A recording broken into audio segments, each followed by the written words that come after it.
এ কি? এটা আমার জমানো টাকা। তোর কাছে এত টাকা রয়েছে, আবার আমার কাছে টাকা চেয়েছিস কেন? তোর এই টাকা খুঁজতে খুঁজতে আজকে আমার সারাটা দিন চলে গেছে।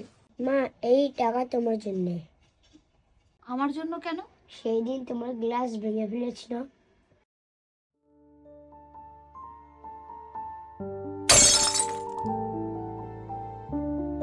কি হলো রে?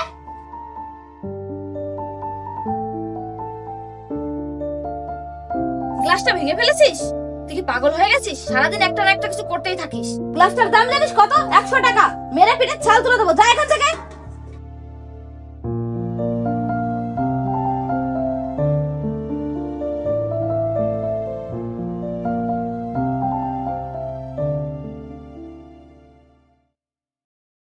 ওটার দাম 100 টাকা ছিল, তাই না? সেই জন্যই আমি এই 100 টাকা জমিয়েছি। এই জন্য টাকা জমিয়েছিস তুই? হ্যাঁ। না বাবা, এই টাকা আমার চাই না। তোর এই টাকা তোর কাছেই রাখ। মা, তুমি সেদিন রাগ করেছিলে না? কেন বাবা, তোর খারাপ লেগেছিল? না। শোনা বাবা, আমি তোমাকে আর কখনো রাগ করবো না বাবা। সরি বাবা।